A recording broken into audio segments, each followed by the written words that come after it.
there, Kyle Katarn here. And the Bendu. Welcome back to the Dork Forces podcast, everybody. Episode 97. And well-timed, too, because a whole bunch of, Star Wars news came out right before we went live in the last, 2 days.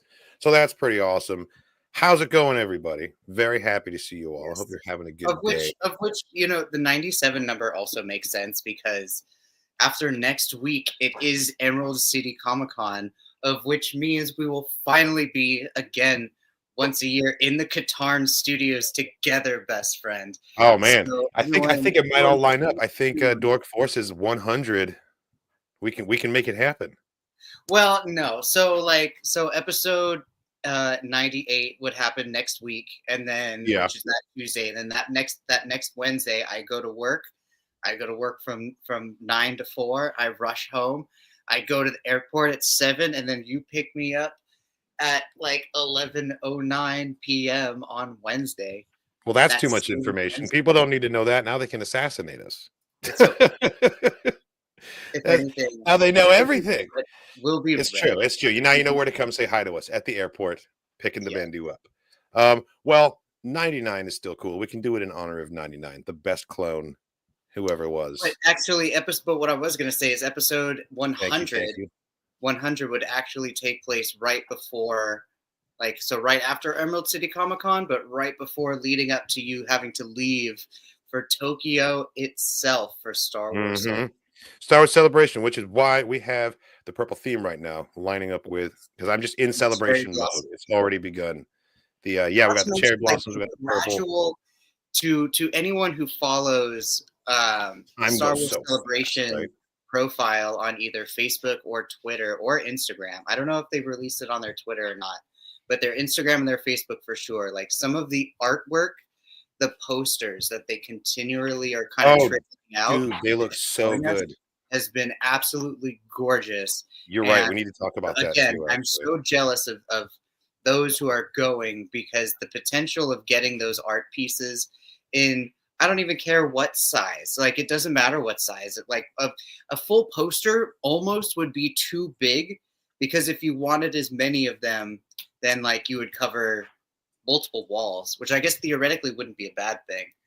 But yeah, I mean, dude, that would look awesome if you could do that, though. Peak. I'm glad you brought that up. I'm trying to find them all right now so I can share them. There's been some really amazing ones. Padme has had one or two now. There was a really great one of the Battle of the Heroes between Anakin and Obi-Wan that just came out. Yeah, I like that they're not releasing them all at once too. They're kind of giving us a slow feed of them. Yeah, the Venture Swap, which came in the first round, was absolutely amazing. I don't actually remember if I bought the 4-day pass or if I bought individual badges for it.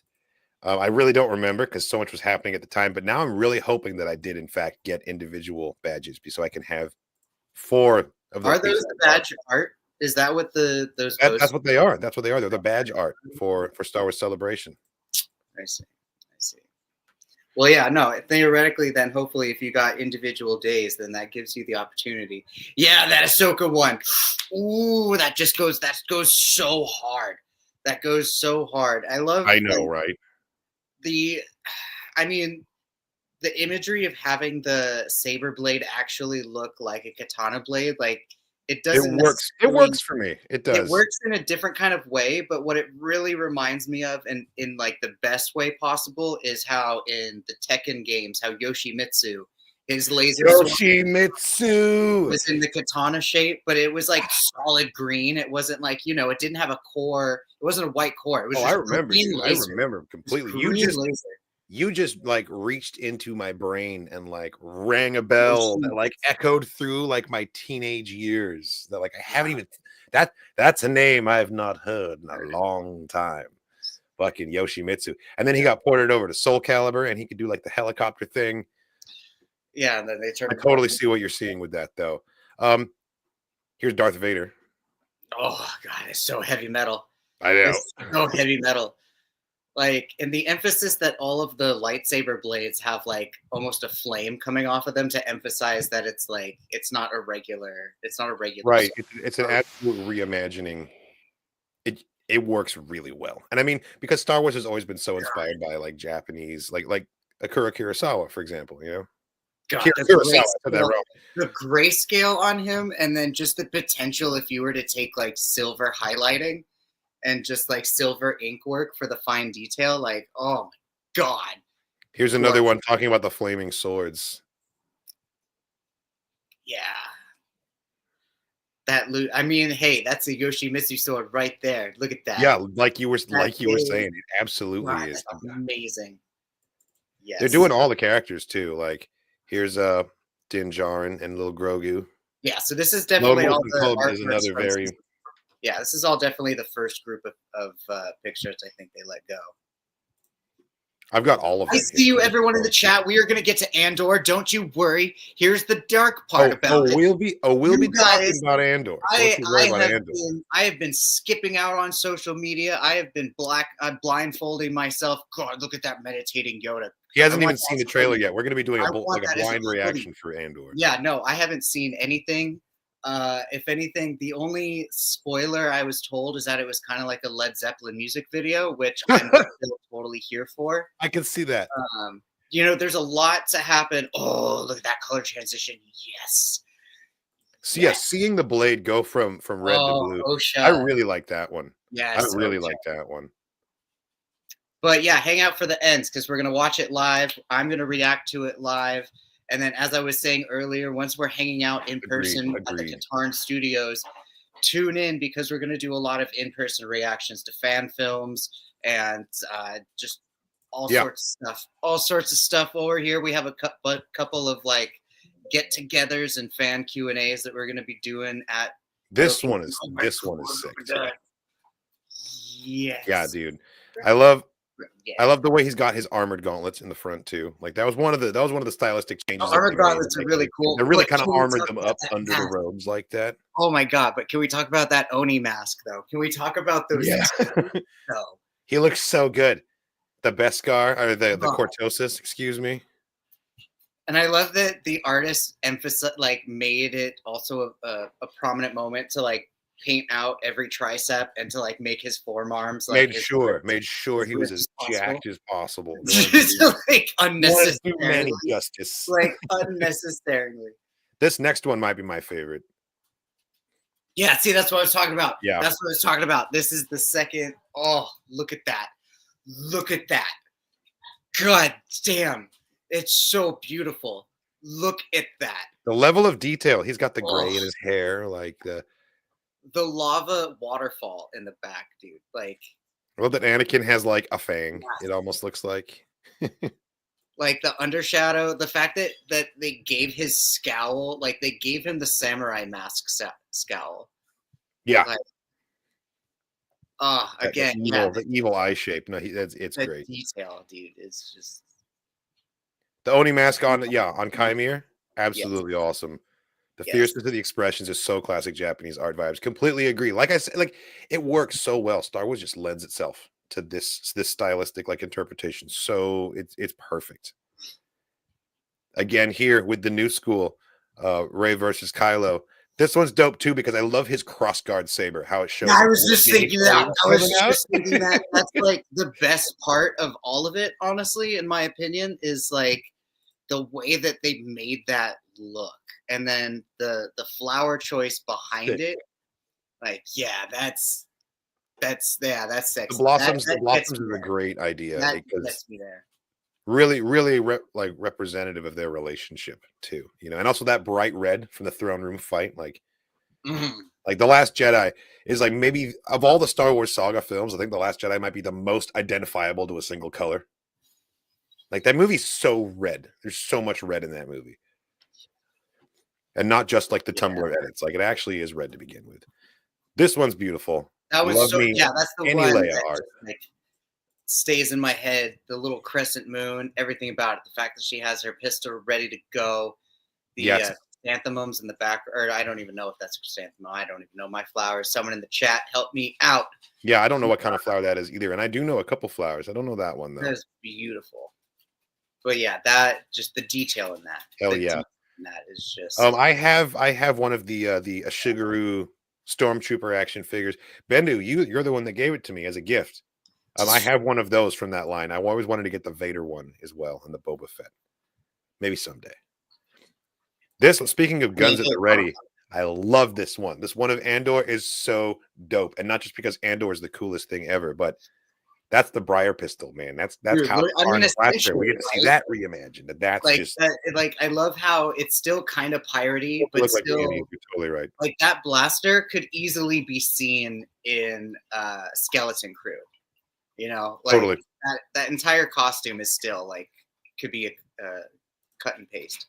It's a flintlock Briar pistol. I was just like, he looks like has the thing you push it back with your thumb, and then also this. I feel like this artist may have had knowledge of the season 2 trailer, because look at the location that Andor's in. It's very similar to that. Yeah, no, it does. It looks a lot like a place that we've seen him in. So I wonder where they got that information from. You know, well, how much do they really know? This one is gorgeous. This one is just absolutely gorgeous. Oh my god. You can't really go wrong with a Leia or a Padme. With a geisha Padme. When you're doing like Japanese art. I don't know if you've seen this next one. You're going to freak out. I freaked out the first time I saw this one. Dude. Yeah. God, I want that in my house so bad. Like, it doesn't even fit aesthetically anywhere. Like, I have no idea where in my house I would put it, but it's just like. I don't even want to. Like, man. the badge would be cool, but I want like a full size of this. I want like a lithograph of this. It's like massive. Or you know what I would want? I would want a resin statue of that, or like a mini version of that. Absolutely. Absolutely. I had a tabletop version of that Ventress that I could use in Shatterpoint.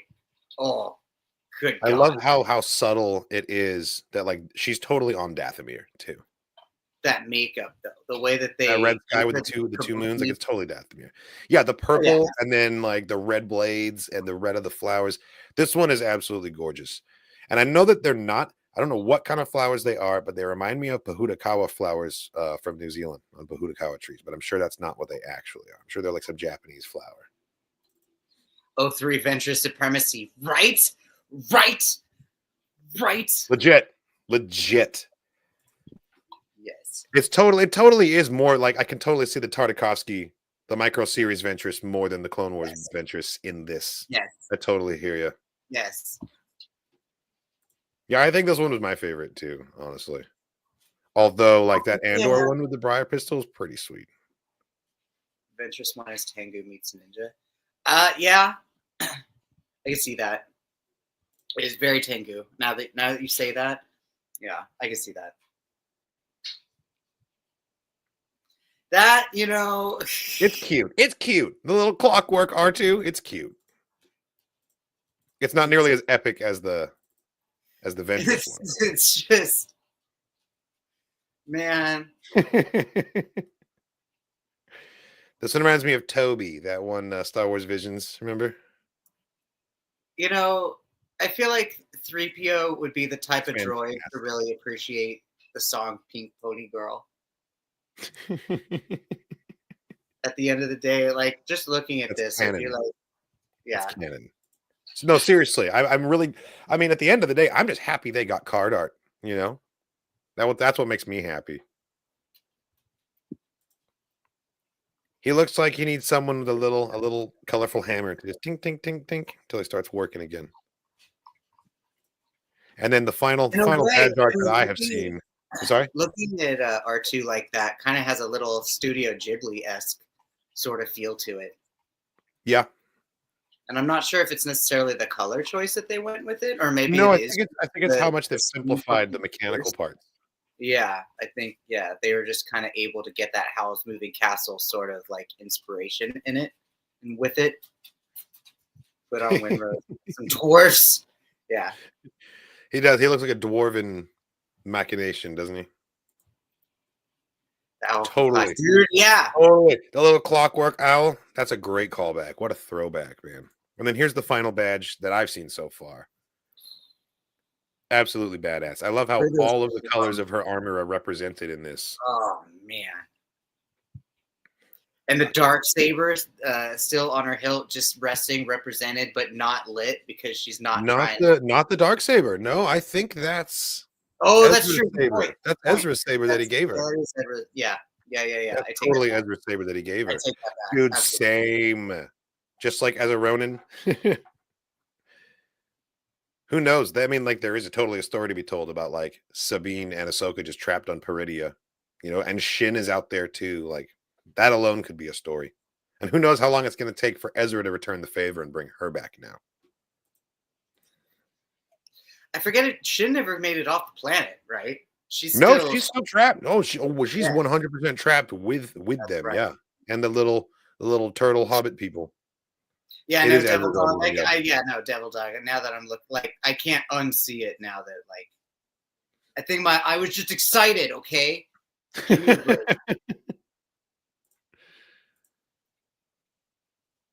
Oh, totally. I think they're supposed to be like indents or ridges in the metal, but I totally see what you're seeing. It does create like a mythosaur face. The only way you can give the illusion of. Hey. Oh, what up, Ronin? How you doing, man? Hola. Yeah, no, the celebration badges look fantastic. That's all the ones that I've seen so far. There might be some more that have been released. I don't even know that they've released all of them. That's all the ones. Yeah. I mean, that's all the ones released so far, but they could have more on the way. And if they do, yeah. We'll be waiting. They should give us Black Series figures of all of those characters from the art badges. Just make them exclusive to Celebration. I'd be down. So, a couple of things that I wanted to talk about. The Andor trailer absolutely being among them. But first, there was a rumor, well, a substantiated rumor at this point, that Kathleen Kennedy is planning to retire at some point before the end of 2025. No word on who is going to replace her as the president of Lucasfilm. And she was in charge for about 13 years. What is your initial reaction to this news? 13 years is a while. It's a while. Yeah. What do you think hearing this? I mean, it is now 2025. Like, I don't believe anything until I see the actual, report or sayonara. Like, even with the Acolyte, it took us a very, very long time. But we eventually... The story broke on Puck.com and has since been picked up by The Hollywood Reporter. Yeah. So, I mean, I have never had any sort of beef with Kathleen Kennedy in any sort of way. Sure. She's been... The more I see... Why would you? Movies, why would you, honestly? I don't know. A lot of the internet does. But, the more I see random, horror movies and random little short series on various streaming services, I'm always really surprised when I see her name pop up. I'm like, wow.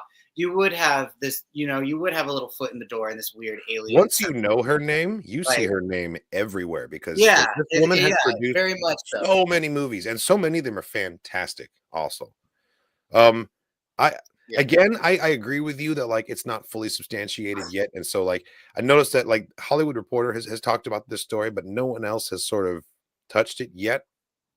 So I'm waiting on that.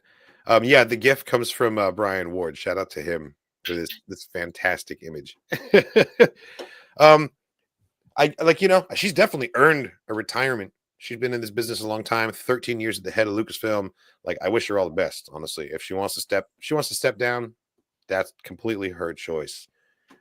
I think that a lot of people are going to be celebrating this decision, and I think a lot of those people don't really know what it is that she does for a living or what her role is in the actual, I don't know.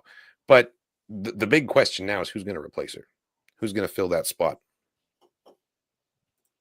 Dude, if Doug Chang takes over, I'm all in. Do it. That's a brilliant idea.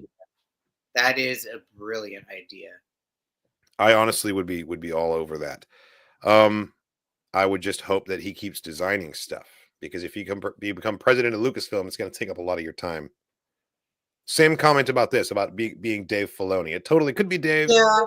But then he's not going to be making the shows anymore. Now he's going to be approving stuff. Someone asked me that earlier also, if I thought Filoni would pick up that mantle, and I was like, I mean, as far as Lucasfilms goes, and as far as like the Star Wars universe goes, yeah, I feel like he would have an absolute good hold on it just because of how much of a love and an understanding he has for it. But like, I think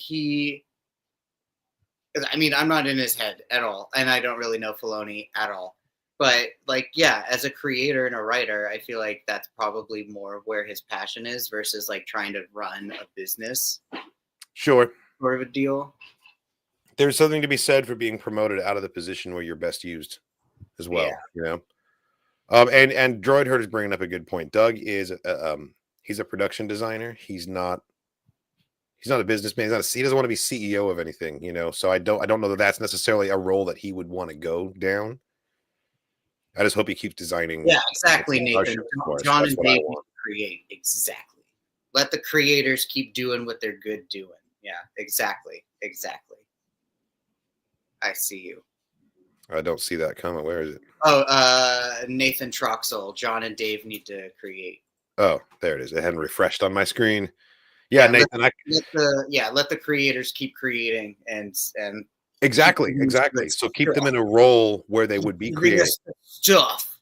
The president of Lucasfilm doesn't create shows, If we were to go back into the history, if we were to go back before the plague, the plague of COVID, if we were to go back to this shit show that was known as Game of Thrones, that's a perfect example of when writers try to take a producer production role and they fucking nosedive that plane into the ground because they were like, oh, we thought we were good at writing. We were good at writing. Oh, but we want to make our stuff go this particular direction.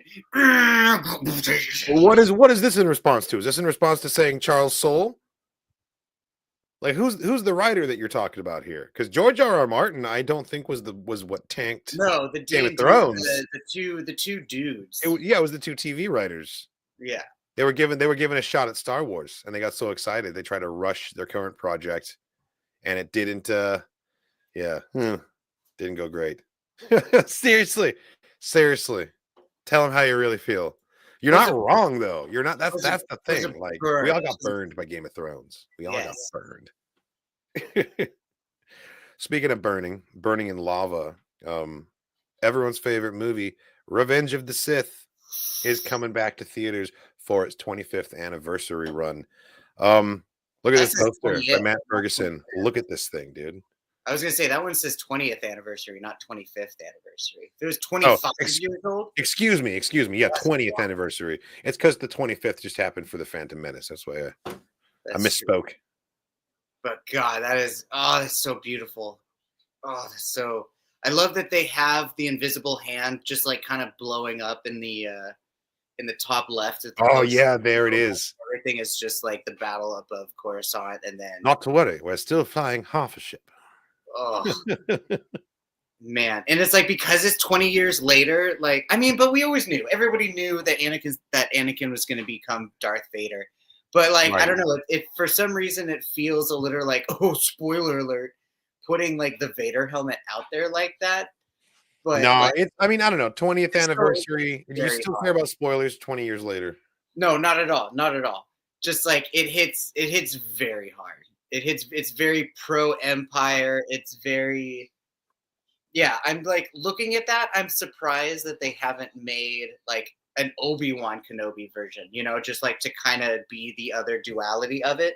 Because majority of Star Wars posters are sort of like they try to encapsulate all the characters and they try to like, kind of give you a broad synopsis within the poster. Whereas this one is purely just like Anakin's angry.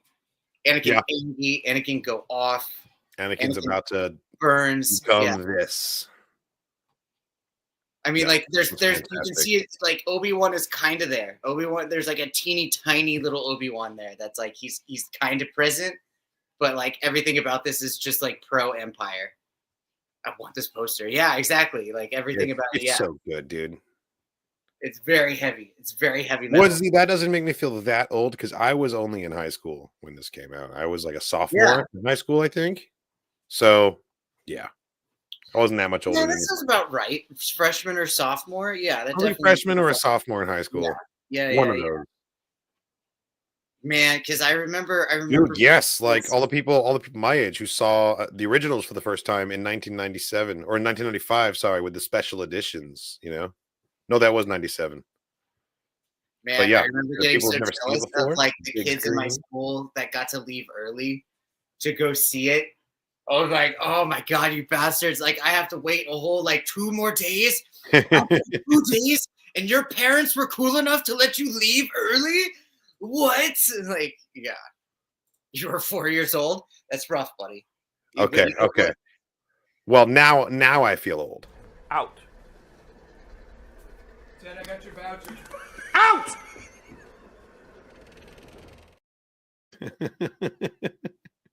How dare you? I gotta go. Yeah, you're older than I am. I was much young. I was a wee babe. It was such good shit.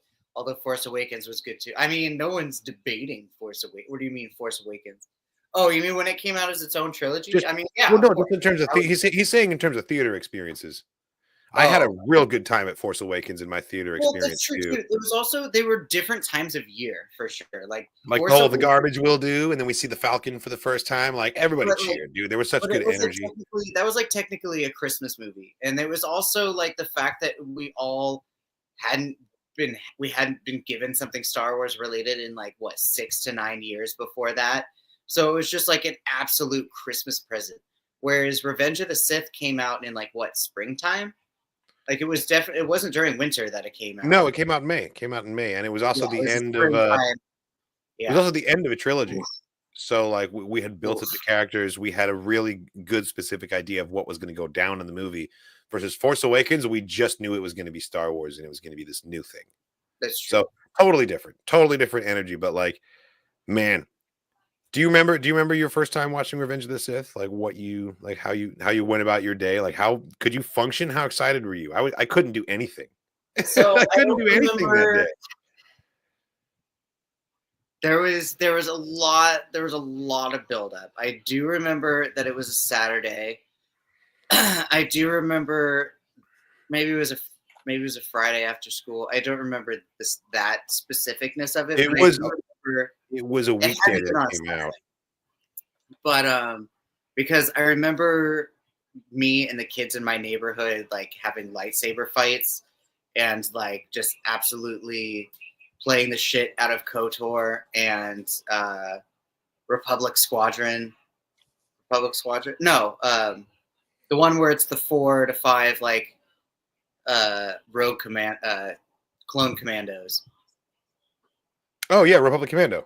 Republic Commando, yeah. So so I just remember because it was the flick to extend. It was the really good solid Hasbro sabers. And so like I remember us just like playing with the Hasbro sabers outside and like Force of Books. us getting in trouble because like we would try to figure out like how hard was not too hard to hurt each other, but like hard enough to still like felt like you were getting contact because that plastic like slapped, and like you got hit in the hand. It was like shit. But you didn't want to I always tried to avoid having the little white spots show up on the blade, Yeah. From them getting hit and bent so hard. Like, oh Yeah. man, that was some good shit. God, that was some good stuff. Oh man. So did you bring your lightsaber to the theater? No, I wasn't allowed to do that. I think Not allowed by also the theater or by like your mom? Like who said no? both. I think it was both. Oh, yeah, sure. Multiple barriers to this idea here. You can't. Yeah. It's not gonna happen. Oh man. But also like that was the time that for the public we got the special effects lightsabers from not museum replicas. It was like I forget the company that made it. Force Effects, right? Huh? Not Force Effects. No, Force Effects came later in like the later 2000s. But the original ones that was like Master Replicas. I mean, it was Master Replicas. That was the company. That's right, Master Replicas. But Replicas. it was Force Effects or the special. Yeah, you know what I mean. The special effects lightsaber where it was like the LEDs and it was made of metal and like they were all like at least like $199 each, and it was Yeah, still they were expensive. and it was I never only was able to get one. yeah, it was really just the New Hope Vader and the New Hope Luke Skywalker. Those were the only two. And then like a few years later, after the full trilogy came out and they packaged it, and then Force Unleashed came out, that's when Force Effects lightsabers came out, and That's when we right. kind of got 2000s. Yep. the Darth Mauls, and we got the green Lukes, and we got the Mace Windu's, and it or no, after Revenge of the Sith, I think we got Mace Windu also. But they did the Mace Windu Force Effects as well. That's right. Yeah. I was jealous. My buddy Sean got one of those, and I didn't have it. Oh, those the good stuff. But that was the good stuff. But now we have the NeoPixel lightsabers. Now, I mean, so the question I asked you was, do you remember your experience watching Revenge of the Sith in the theater the first time? And we went down a whole lightsaber rabbit hole. Do you remember the story of me going to see it for the first time? Do you remember what I told you that I did in my school to make sure I didn't miss it? No, I don't. Oh my God. My cousin Peter was older than me. He didn't have to go to school anymore. I got him to go and hold my place in line because I wanted to be first in line at my local theater when it came out. So he's down there, he's holding my place. And then we find out it's like the second to last period of the day. There's an announcement saying that there's going to be an assembly that's might run later than school dismissal. And I'd timed it like down to the minute. Like as soon as that bell rings, I got to go if I want to make it for the movie. Oh, and they're like, yeah, we might stay as late as like, I don't know, 3:34, maybe 4:15. I'm like, no, you can't do this to me. This is not happening. There's like school and stuff, and there's Star Wars. It's not even a question. And I'm not proud of this. I said I had to go to the bathroom. I grabbed my backpack, and I left. And as I was about to, and I was just going to walk out the door and go, because I was going to walk home, just like, leave early. It's Star Wars. It's worth it. And a teacher walked past me right as I was about to go past the door. And I didn't know what to do because as a kid, you assume everyone knows what you're thinking, right? The teacher probably had no idea why I was even in the hallway and was just going to keep walking on by. But in my mind, I'm like I'm thinking he knows that I'm skipping class to go see Star Wars for some reason. And so I panicked. And as soon as he finished walking around the corner and was out of eyesight, I pulled the fire alarm. Wow. And then I ran.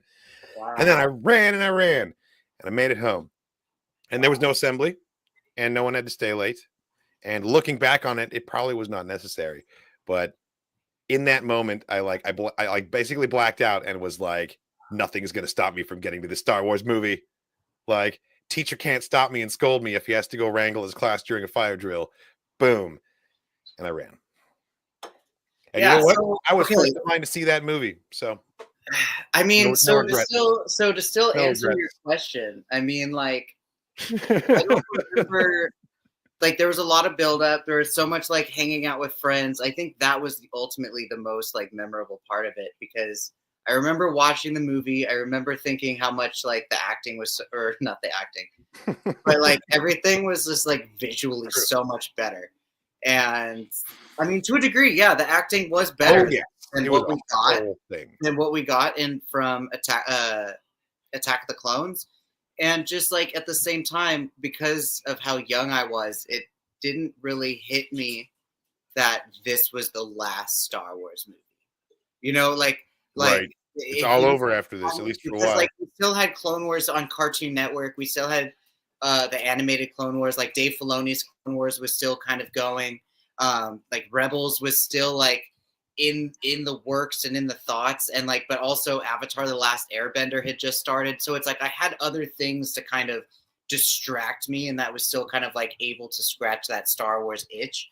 Plus, KOTOR like had just come out, so it was just like there were again I had enough ways of like fulfilling that content.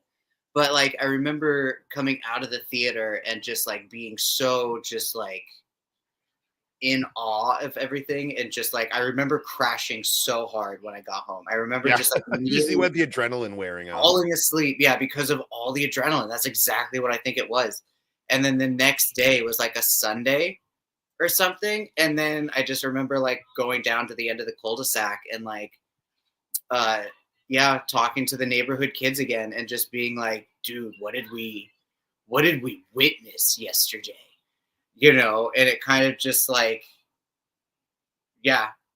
And then buffer weapon lightsaber battles all over again. Like it was like, you know, the joys of being reignited the passion like immediately. Yeah, like it was, I really appreciate the neighborhood and the time that I grew up and the neighborhood kids I had at that time.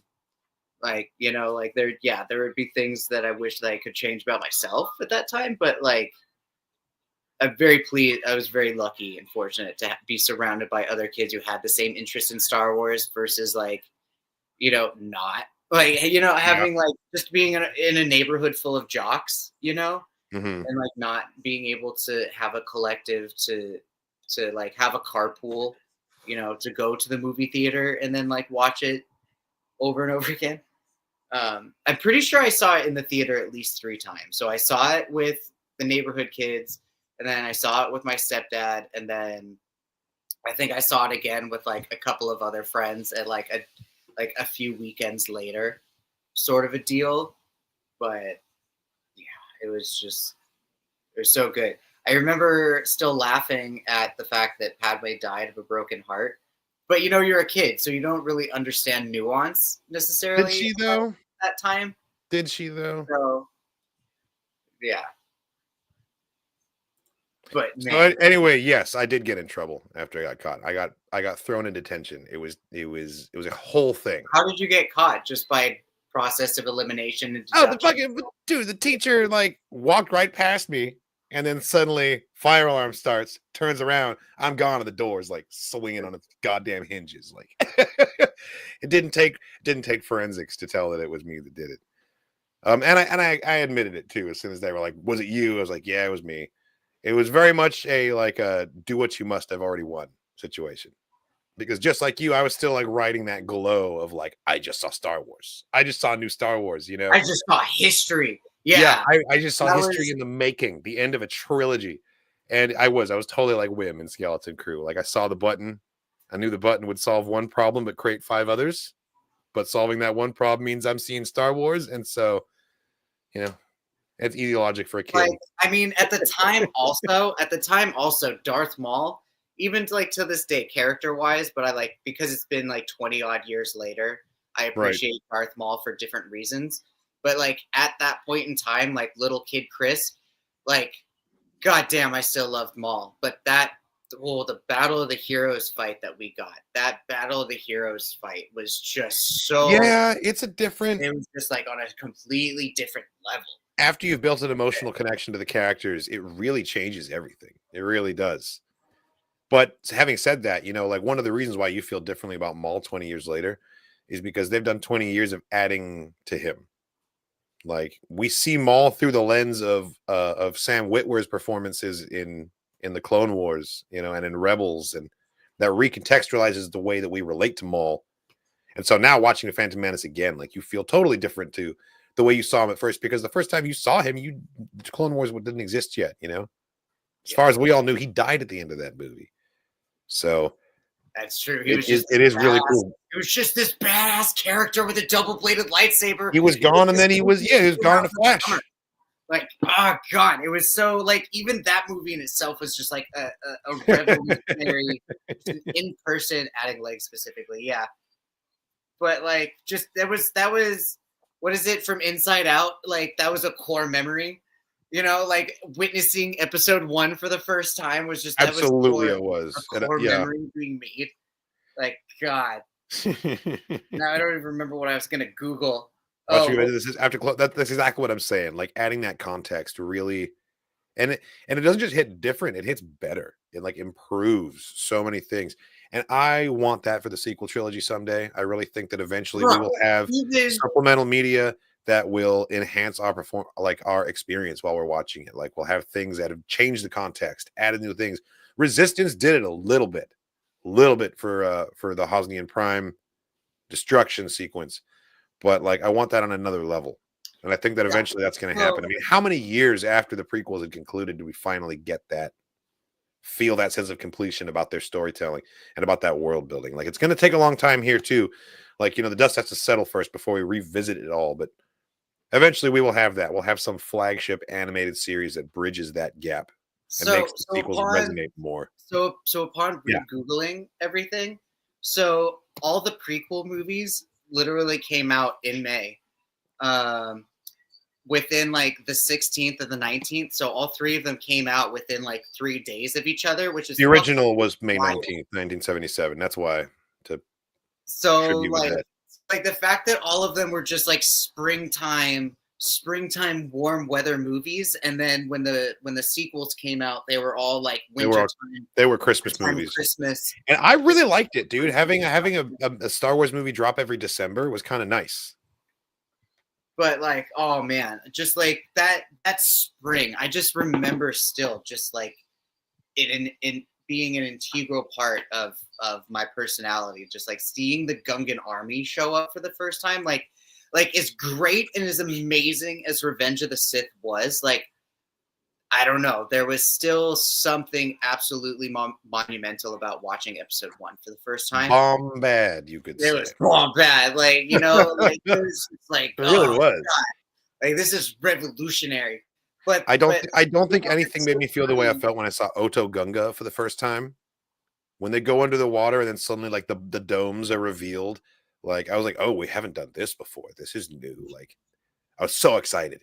And for the very first teaser for the Phantom Menace, it started off with like this shot of the mist, and then like these Gungans ride mounts out of the mist. I still get like a chill thinking about like the way I felt seeing that as a little kid. Oh yeah, man. But like episode 3, I appreciated more and more the older I got, because like again, episode 1 was very much like this grandiose, like it was a performance of like, look at this new world, look at this fresh world. And then Attack of the Clones was kind of more so of just like, it was the bridge between storylines. Like it was like, this is a very important in between. Like we'd want to show you this because it's important context, but like we're really not sure visual effects wise how to go about this. So we're just going to do the best we can. You got to really, because they really established something in the Phantom Menace that was very different visually from the original. Yeah.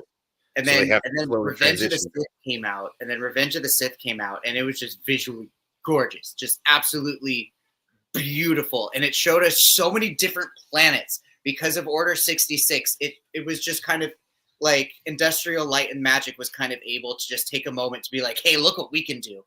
And then they were like, boom, new lore edition, boom, new lore edition. It added so much.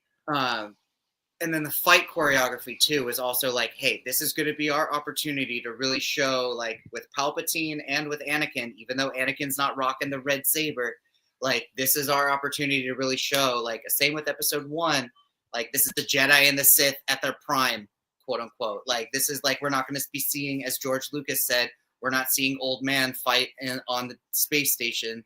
Like we're getting to see everybody young and like in their prime and like doing their shit and dueling. But yeah, it was so Shakespearean though. Like I think with episode 3, so much weight was in the actual heartbreak and tragedy of Anakin. And when you're a sophomore or freshman in high school, like you're not really going to pick up on that as much. Right. But again, the older you get and the older you watch it, you're just like, it has layers to it. You appreciate as you watch throughout your life. You know? Yeah, and then you think about it from Padme's point of view, and then you think about it from Anakin's point of view, and then you think about it from Obi-Wan and the music, absolutely, bro. Absolutely, and then when the music too. Out, dude, John Williams put his whole fucking just. That gif of like the dude playing the piano on the beach and it's on fire, like 100%, his whole self into that soundtrack. Like, oh god, yeah, no, the whole John Williams put into that soundtrack, man. Like, I mean, it gets shockingly real the more you watch it too. The more you're like, oh wait, am I living through this right now? Like, how did this happen? And yeah, it's very easy to like see the world in black and white when you're young, but like your life experiences challenge that notion like on a daily basis, and eventually you don't see that way anymore. There's one other piece about that news before we move on and talk about our Andor trailer here. So not only is this coming back to theaters, it's coming back with a 4DX chairs. Do you know what 4DX chairs are? Oh, I know what you. Okay, see, I didn't. So when you originally asked me that question before we went live, I didn't really understand. Did you look it up just now? No. I didn't really understand the context of what you meant by that. Like, I thought that was a Yeah, computer. they're 40x 40X movie. chairs. So, yeah. So they're movie theater chairs. So anyone in the chat, anyone who's experienced the Bug Life show from Disneyland or Disney World. So it's the chairs that kind of shake and move with you as the show is going on, or like if something wet happens, like it'll kind of spray mist at you, or like it moves with, or like flashes, like it gives you more of like an atmospheric effect to what you're watching. Right. So like, I don't know. So like, I guess when it's four. They're called 4D because they're adding that fourth dimension of like smell and motion and physical sensations. As much isn't as much, but definitely they'll like try to do poofs of air when I just feel like the janitor like breaks one while the explosion happens. Yeah, but it's just a lot of just like they might move around a little bit depending on, but that's weird because for episode 3, I'm hoping for like during the Coruscant battle in the beginning, every time a ship blows up, we're like rocked around. That's the only thing I'm thinking of, like, because there's not a lot of flying. There's not a whole lot of moments. There are war scenes throughout, like the Utapau, the Grievous duel, the chase sequence with all the vehicle crashing around. Then you've got like the goddamn like volcanoes of lava just roaring in the background while you're on Mustafar. Like that will go pretty crazy, I think. So Obama Brian, I wouldn't be surprised if for the Mustafar fight, if the movie theater just like had a bunch of red and orange lights, like just like atmosphere, like just mood lighting. I don't know if they would necessarily put out heat, because I think that might like trigger some people. If you want to burn your butt, all you got to do is dial the Volkswagen seat warmer up to like 4. You'll be like scalded after like 10 minutes driving, dude.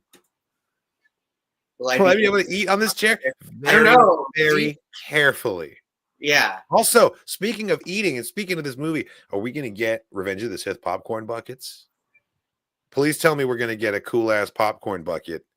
And I hope it's not just a Vader helmet. Hopefully it's something more specific to that movie. Like a severed Mace Windu hand that's a drink holder. Yeah, his hand flies off and then lands on a bucket of popcorn. Oh man, I'm trying to think because there are a lot of helmets, but like I'm trying to think of what other. Yeah, eating's for the weak. You don't need eating.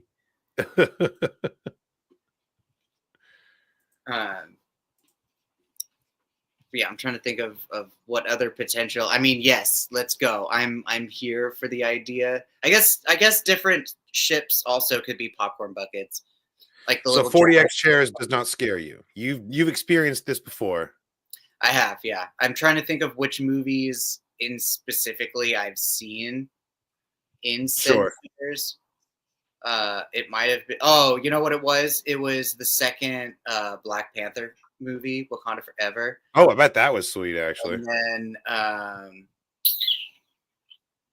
man, I feel like there was one other, but it's been like so long ago. I can't immediately recall. But, so I know it was. I don't know if this. I don't know what this is gonna do. This might. I think it'll work out just fine. But let me just play this clip here. When I think about 40X chairs, this is all that I could think of. Is this clip here? I mean, I'm definitely going to experience it. I'm not scared of this idea. I think it's going to be awesome. I might not eat anything that day because I'm not trying to lose my lunch, you know? I don't know. It's not that intense though, right? That's what I'm thinking. Like it shouldn't, like it's not like a constant dogfight movie, and it's not so down. It's lightsaber cuts, that'd be, yeah, for sure. That'd be wild. What if Shakti is the popcorn bucket and you have to like rip her head, or like it opens at the neck and you like get the food out? Open her leg. But this is what I think of when I think of 40X chairs.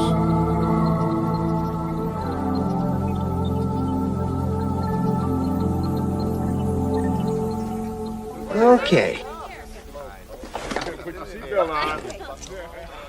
Brace yourself.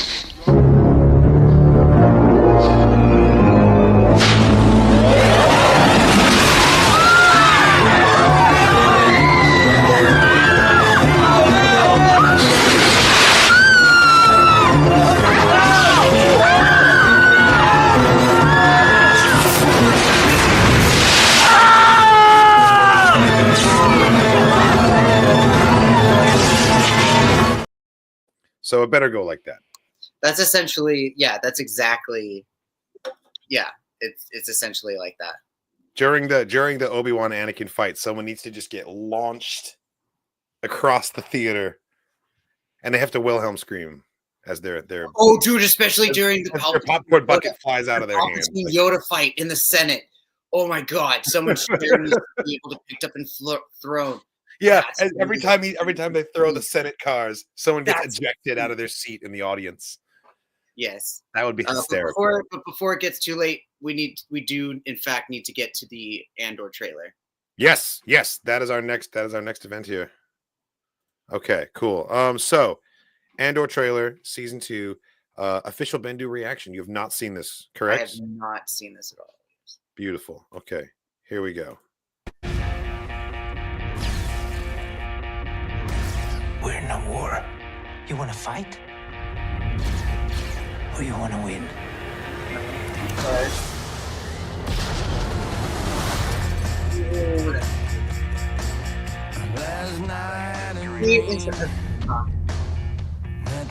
Totally different feel. Absolutely different feel than how they advertise it. The revolution starts now. What a swell party this is. Yes. Look at that. Yes, granite. It's an Aurora class freighter right there too. These guys look cool. Little armored like ISB soldiers with like the Imperial Army officer armor, but it's like painted white like a stormtrooper. Looks like We got X-wings. I I think we're gonna see that Rebels episode. Oh, is from that Brit? Perspective. Is that our girl totally Brit? Cyril. Fucking Cyril. Melshi. Ooh, that interceptor was getting messed up. You're here, you're right here, and you're ready to fight.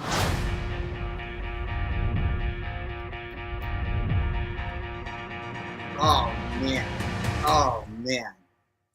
Yeah, dude. No K2SO. They were very slick in hiding. I didn't see him in there the first time I watched it. Apparently he's in here. I'm gonna try and catch him on this watch because I didn't see K2. They were Apparently very he is in there. slick. Apparently it's around the time that Melshi's in there too. Yeah. Yeah, everyone's saying he was in there. I see you guys. I'm trying to find him right now. So rare, emotional, thrilling, and exciting. Mon Mothma at Burning Man. No, she's definitely at her. She's definitely at her daughter's wedding, like the traditional Chandrillan wedding they're gonna do. Oh, that makes sense. That makes sense. Let's go.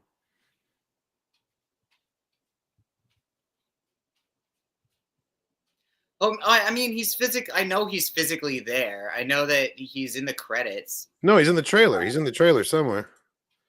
I know. These guys, I'm very interested to know more about. Like, they look a little bit too individualistic to actually be stormtroopers. No, they're not true. They're with an armored ISB officer in the back there, so it's like what? And look at that. They're coming around the corner while is she getting fired? Are they being brought in to arrest her because like she's losing her job or something? What's happening?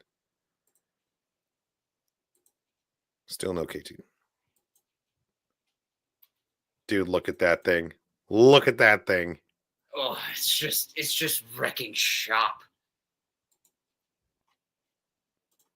And then yeah, the rebellion kind of kicking in. So it's interesting. So like I'm curious how far how season 2 is going to kind of line up with what we saw in Rebels when she literally did like sort of, announce to the galaxy that she was going to leave her place in the Senate and that she was going to you know. Oh, there he is. I kind of saw. There we go. There he is. There he is, right there. Okay. There's our little boy. There's Sorry, what were you saying? There's our creepy tall dude. So I figured we'd just go through this shot by shot, see what we see. First of all, you thought the trailer was different. Like that was the first thing you said. Like the music choice. Like, are you hyped? Like, what does this do for your hype level? And I agree with that. Not enough B2 emo. I mean, it doesn't. I'm just neutral.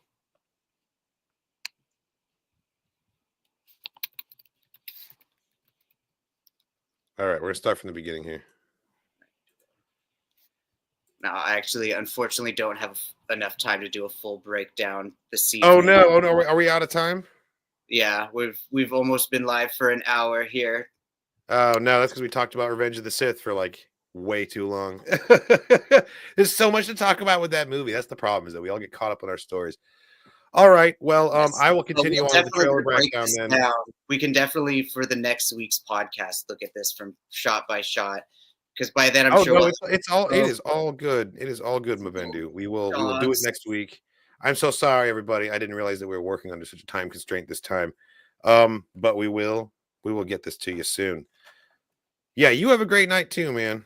Yeah, thanks for watching, everybody. This has been the Dork Forces podcast, number 97. We'll be back in 98 to do more of the same thing, but we're going to go through and do a proper analysis.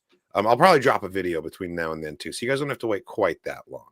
But thank you so much for watching, everybody. We are Kyle and Bendu. This is the Dork Forces podcast. We will be here next week at the same place, and we'll be next week at Emerald City, so you should definitely come say hi to us. Yes. Thanks again. And as always, may the Force be with you.